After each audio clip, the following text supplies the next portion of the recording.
ahead and start the live stream and the recording. Hello, everybody. My name is Fred Kemmer, AB10C, and I'm going to be your amateur radio ground station operator and moderator for today's ARIS, Amateur Radio on the International Space Station Contact. I'm speaking with you from my home in Hollis, New Hampshire in the United States of America. Students at Bishop Guertin High School in Nashua, New Hampshire will shortly be speaking with astronaut Shannon Walker, KD5DXB, on the International Space Station via amateur radio. What makes this contact a little unusual is that everyone involved in this contact will be speaking from socially distant locations at their homes as we all work through COVID-19 restrictions. Through the help of amateur radio volunteers and the crew on the International Space Station, we hope to soon establish contact via amateur radio with the International Space Station as it flies more than 200 miles above the Earth and passes over New Hampshire. This contact will be performed using the Amateur Radio ARIS Network, a worldwide network of amateur radio ground stations that enable students around the world to contact the International Space Station and speak with astronauts on board. The students and faculty of Bishop Guertin High School would like to share some information about their school and the many activities that they've been involved in leading up to and preparing for their contact. Aaron, please roll the video. Greetings, Cardinals, and welcome to all who are joining us for this special day in the history of Bishop Guertin High School.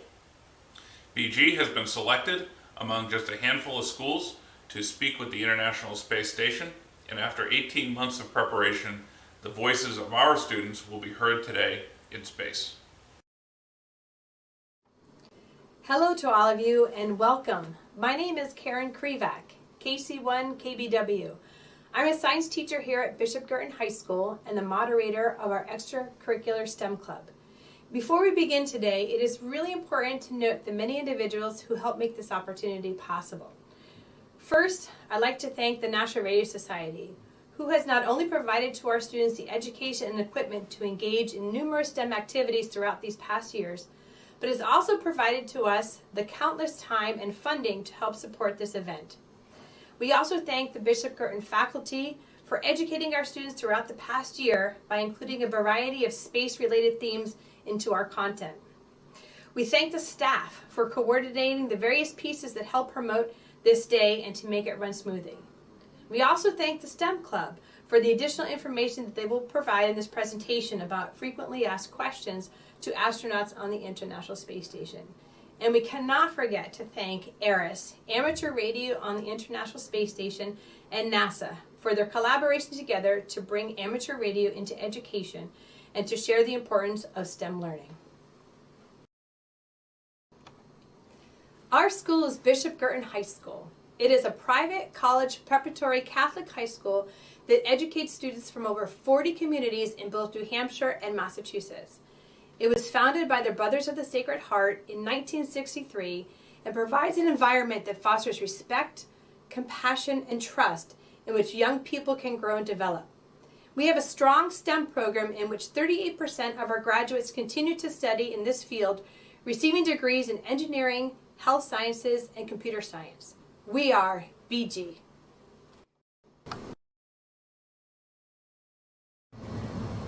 Hi, my name is Tracy, and I'm a member of STEM Club.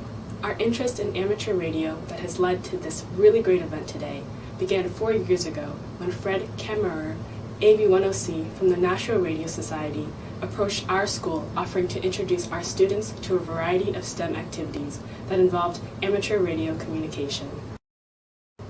Our first project with the Nashua Radio Society was to launch a high-altitude balloon that would record atmospheric data using amateur radio.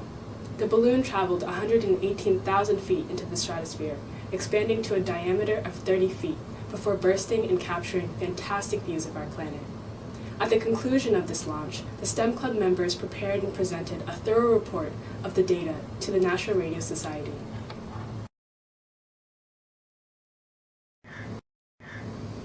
We continue to participate in activities with the Nashua Radio Society, using amateur radio to find hidden transmitters, launch another high-altitude balloon, earn our ham radio license, build transceiver kits, and learn Morse code.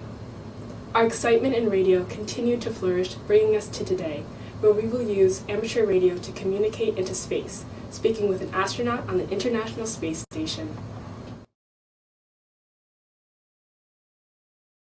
In preparation for this event, the Bishop Guertin faculty collaborated together to introduce students to various space concepts taught in several different curriculums. Freshman literature classes had the opportunity to read The Martian, followed by discussions of life on Mars in biology classes. In chemistry, students explored the formation of elements in space by studying nucleosynthesis. Anatomy, physiology, and nutrition classes focused on the effect of space on the human body.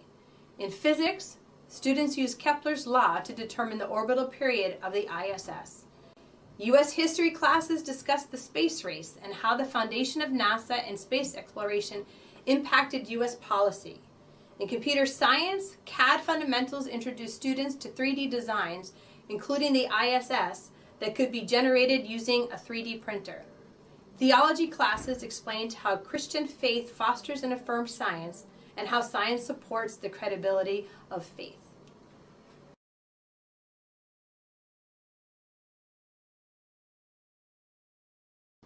We also engaged our school in non-curricular activities. In the entrance lobby of our school, a monitor of the ISS above rotates through information from the International Space Station.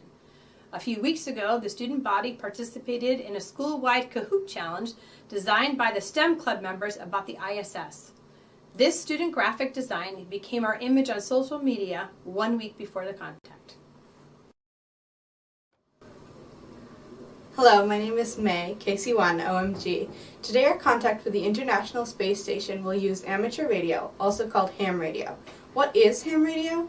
Ham radio is a hobby for licensed operators to talk to other individuals across town, state, country, and even around the world. It allows people to communicate without the internet or cell phones and is used in emergency services when no power is available. To help share amateur radio with young people, NASA promoted amateur radio on the ISS.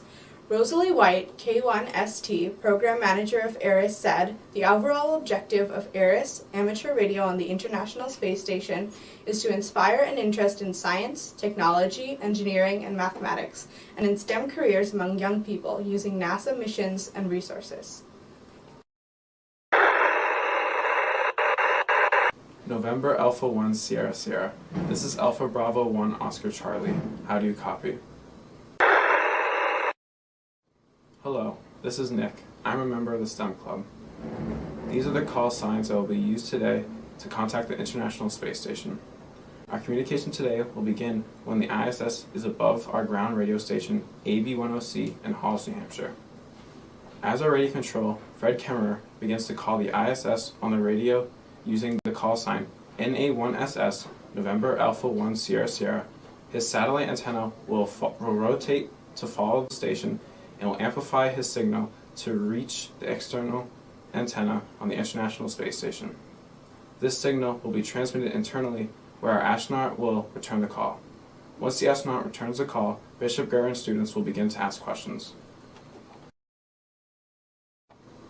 There are many questions about living on the International Space Station that students want to ask. Our STEM members are going to answer some of those commonly asked questions.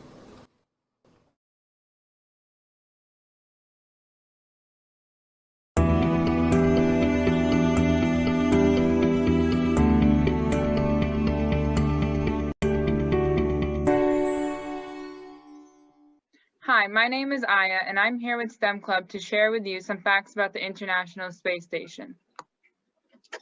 My name's Ian. You might be wondering what exactly the International Space Station is.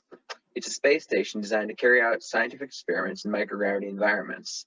It is made up of numerous modules from several different countries and was first launched into space in November of the year 1998, and the first crewed expedition occurred in 2000.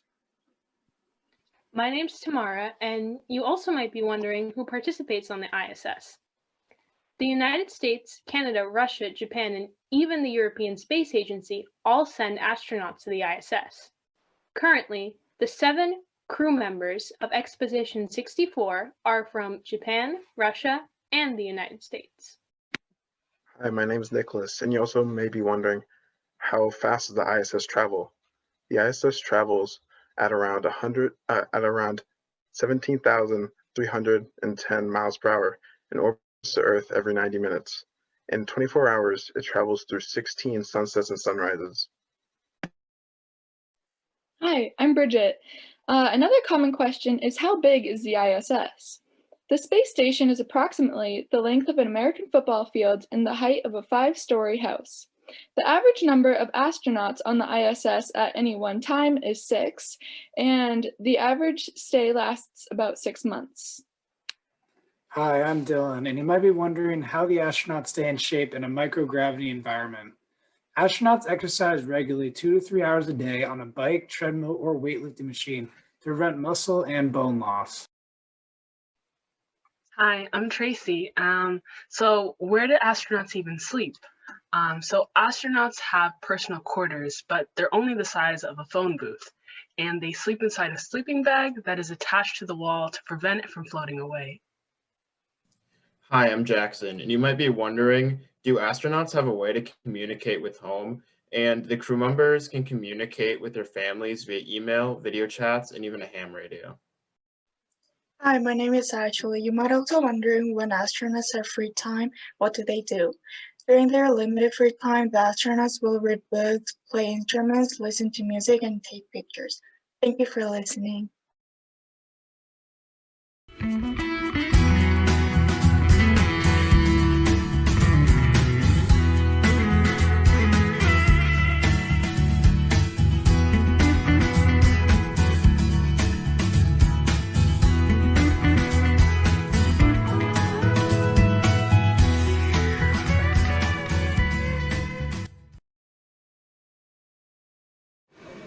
Hello, my name is Bridget Laumond, KC1KBX. I'm also a member of STEM Club. Currently, there are 7 astronauts on the International Space Station. Our contact today will be with Shannon Walker. Shannon Walker is a NASA astronaut who began her career at the Johnson Space Center in 1987 as a robotics flight controller for the Space Shuttle program. She was selected by NASA in 2004, and her first mission to the International Space Station was in 2010 on Expedition 2425. In November 2020, she began her second expedition to the space station as mission specialist on the Crew 1 SpaceX Crew Dragon named Resilience. Currently, she serves as flight engineer on the ISS Expedition 64. Shannon will be using the International Space Station call sign today, NA1SS. Now, let's hear from Dr. Shannon Walker herself. I always wanted to be an astronaut. I just turned 4 when we first landed on the moon, and I have very distinct memory of my parents taking me and my older sister out into the backyard, and the moon was rising over our house, and they pointed up there and said, "We have people there." And even at 4, I thought that just sounded like the best idea ever. We have been given the scientific knowledge, the technical ability, and the materials to pursue the exploration of the universe. To ignore these great resources would be a corruption of a God-given ability.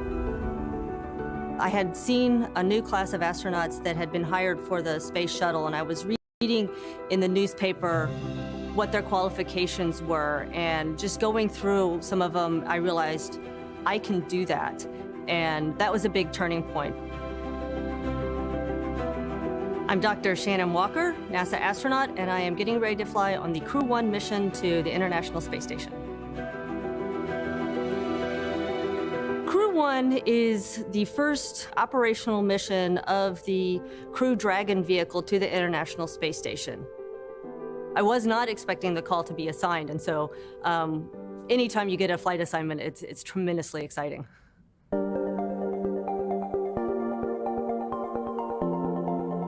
I spent 6 months on the station previously in 2010, and I am so looking forward to getting back there and having another 6 months on the space station. There are so many things that you could do on station. What I like about it is every day really is different. You get up and you may be doing a biological experiment one day, you may be doing maintenance on equipment the next day, and then the day following that, you'll be doing some sort of experiment in chemistry. what I have found being part of the International Space Station program, and not just Russia, but our colleagues in Japan and Europe and Canada, is that underneath it all, we all have the same goals and we all have the same passions. The Dragon spacecraft represents to me is just a continuing evolution of better computing power that's evolved over the years and different ways that the crew can interact with the spacecraft. SpaceX is a very interesting company. There are so many young people. I always imagine it to be like it was in the early Apollo days at NASA, with so many young engineers so passionate about what they are doing. The important thing is we both have learned from each other, and now we've got a very strong bond on what we want to accomplish and how we need to accomplish it together. I do believe that human spaceflight is an imperative for our planet, and to be a part of that, to keep the progress going, I find very inspiring.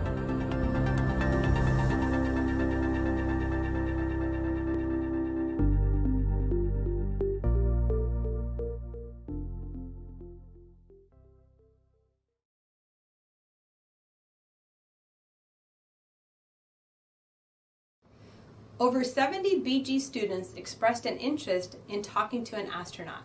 These 10 students were selected, and in just a few moments, they will ask astronaut Shannon Walker 2 questions as the ISS orbits above our school.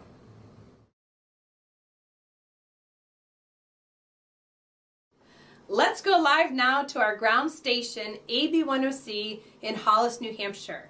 We will hear from Fred Kemmier as he explains a bit more about today's contact. Good. All right. Thank you, Karen and students, for that wonderful introduction to all the great things that you've been doing at Bishop Guertin High School to prepare for your contact and learn about the ISS. Before we begin, I'd like to just say a little bit about ARIS and who it is and how it came to be. ARIS is an international program supported by amateur radio operators from around the world. Many different groups support the work that ARIS does to bring STEM learning and space science to schools and organizations throughout the world.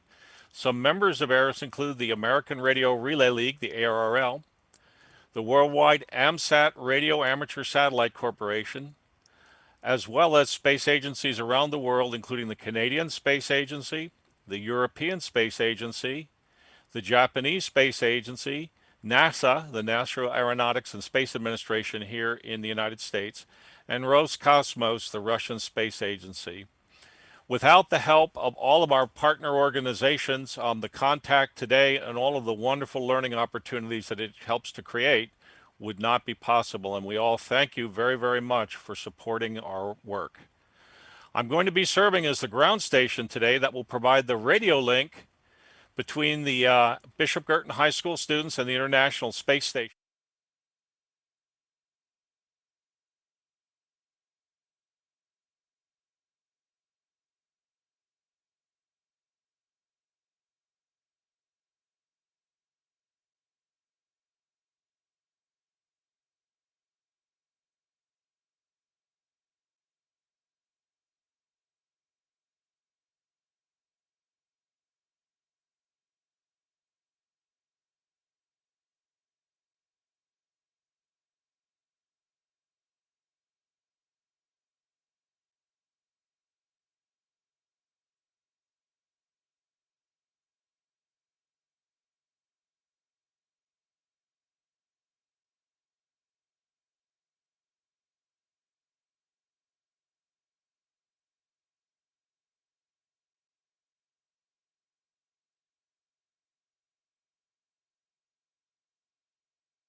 As a result, it's traveling at a very high speed relative to the ground, about 17,000 miles per hour. And when it comes up, it will rise very rapidly over a location, spend just 10 minutes overhead in communication, and then disappear as it moves out over the Atlantic, and we will lose radio communications with the space station. T-minus 2 minutes and 40 seconds till the ISS is overhead. It's now over the northwestern United States, just about to break the line between Canada and the United States as it approaches our location. Shannon Walker on the International Space Station is in the module right now with the amateur radio equipment, and she's going over her final checklist to prepare that equipment for our contact today. T-minus 2 minutes and 15 seconds. The antenna positioning will occur in roughly a minute and 15 seconds. And about 30 seconds or so before the ISS comes up, we will begin to call Shannon and establish contact. It's sometimes possible to get contact with the ISS 30 seconds to a minute before it actually comes over the horizon, but it's more usual to be able to hear it after the ISS is actually up and over our location for about 30 seconds. So if Shannon does not answer us immediately when we begin to call, that's okay, that's normal. Sometimes it takes a little bit to establish a good radio link in both directions. T-minus 1 minute and 30 seconds now till our contact begins. We're in the final stages of our preparations here for our contact. And we're going over all the equipment in the room here. The radios are tracking. The computers now have control of the station, and they're ready to go. T-minus 1 minute and 10 seconds to our contact. In about 20 seconds, you'll be able to see a slight adjustment in the heading of the antennas if you look very closely on the right there. And T-minus 30, we're going to go ahead and begin calling Shannon on the International Space Station. T-minus 1 minute, and we're almost there. I know the students have worked very, very hard to prepare for this. They've been through several rehearsals, and we're all go for our contact. T-minus 45, and the antennas have positioned. We're down to the final seconds before our contact. Students, please try to be quiet in the background. And good luck with your contact. And don't forget to say over. This is November Alpha 1 Sierra Sierra. November Alpha 1 Sierra Sierra. This is Alpha Bravo 1 Oscar Charlie for a scheduled school contact. Over.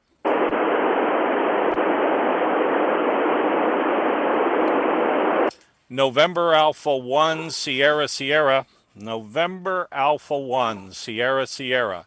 This is Alpha Bravo 1 Oscar Charlie for a scheduled school contact. Over. November Alpha 1 Sierra Sierra. November Alpha 1 Sierra Sierra. This is Alpha Bravo 1 Oscar Charlie for a scheduled school contact. Over. Alpha Bravo 1 Oscar Charlie, this is November Alpha 1 Sierra Sierra. Have you loud and clear. QSL, Shannon, NA1SS AB10C. Are you ready for the students' questions? Over. November Alpha 1 Sierra Sierra. Are you ready for the students' questions? Over. I am ready for the student questions. November Alpha 1 Sierra Sierra. All right, students, good luck.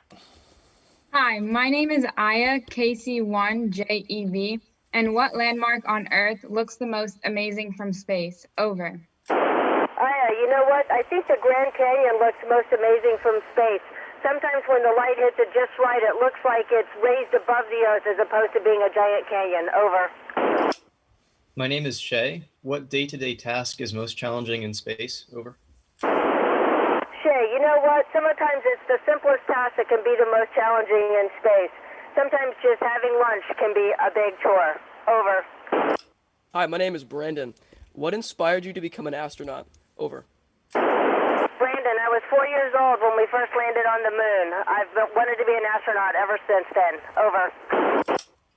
Hi, my name is Ian, call sign Kilo Charlie 1 Oscar November Sierra, and I'd like to know what experiments you're currently working on. Over. Ian, we have about 150 different experiments going up here right now. Just yesterday I was working on one where I was doing some combustion in space. Over. Hi, my name is Chris, KC1KBY. What do you like best about being in space? Over. Chris, you know, it's a simple answer. The best thing about being in space is being in space. You get to float around all the time. Over. Hi, my name is Ella, and what does a typical day look like for you? Over. Ella, every day is a little bit different. Sometimes we do a bunch of science, sometimes we do a bunch of maintenance, sometimes we're doing spacewalks. It just depends on what the ground needs us to do. Over. Hi, my name is Connor. What is something new that you have learned in space? Over. Connor, sometimes it seems like I'm learning all kinds of new things in space, but I think one of the most interesting things is that I can tell how much carbon dioxide we have in the atmosphere based on how I feel. Over. My name is Ethan. What did you bring from Earth to remind you of home? Over. Ethan, you know, we don't get to bring a lot of stuff up here, so I've got a lot of digital photographs of my friends and family. Over. Hi, my name is Lindsay. What part of space travel is most exciting for you? Over. Lindsay, I'd have to say that the launch and the ride up is pretty darn exciting. Over. Hi, my name is Connor, and does being in zero gravity feel like floating in water? Over. Connor, it kind of feels like floating in water, zero gravity does, but you know, with water, you can still feel the water against your body, and you have a sense of up and down. In space, you have no sense of up and down, and you don't really feel anything on your body. Over. I'm Aya, KC1JEB. What are some recent discoveries the ISS has made from the experiments conducted in space? Over. That is a very difficult question for me to answer because I just execute a small portion of the research, and then the researchers on the ground do all the rest and publish their findings in the scientific journals. So unfortunately, I don't have a good answer for you. Over. This is Shay. Upon returning to Earth, how do you plan to readjust to gravity? Over. Shay, it's quite a process readjusting to gravity, but we've got athletic trainers that work with us to get us back into shape. Mostly, it's a question of getting your balance back. Over.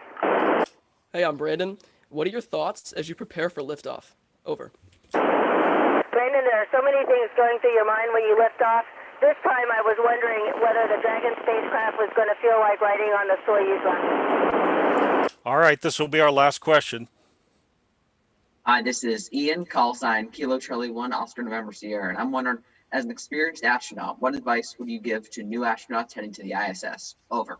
Ian, what I tell all the new people coming up is it's very important to take the time to smell the roses. You've got to enjoy your time up here instead of working all the time. Over. All right, it looks like we've got a solid link again, students. Christopher, go ahead with another question. Stand by, Karen. This is Chris again, KC1KBY. How do you treat injuries or illnesses in space? Over.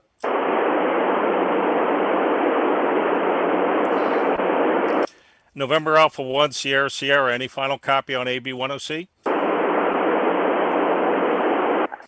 Alpha 1, Sierra Sierra, negative. All right, go ahead, Karen. Go ahead and say goodbye. Karen, KC1KBW. On behalf of the Bishop Guertin community and all of those watching today, we thank you, Shannon, for sharing your time with us and answering all of our questions. 73, over. Thank you, Shannon. This is AB10C. We're clear. All right, students. AB10C, over and out.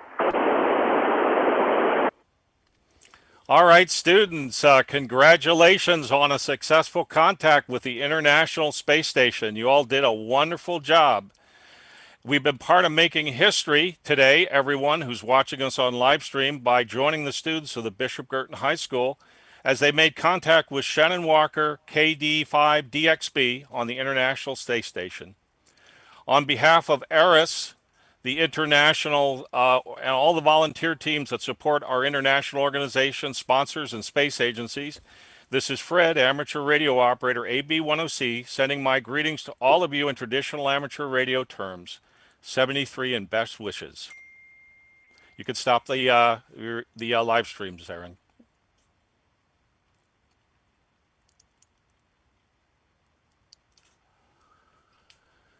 All right, students, you did it.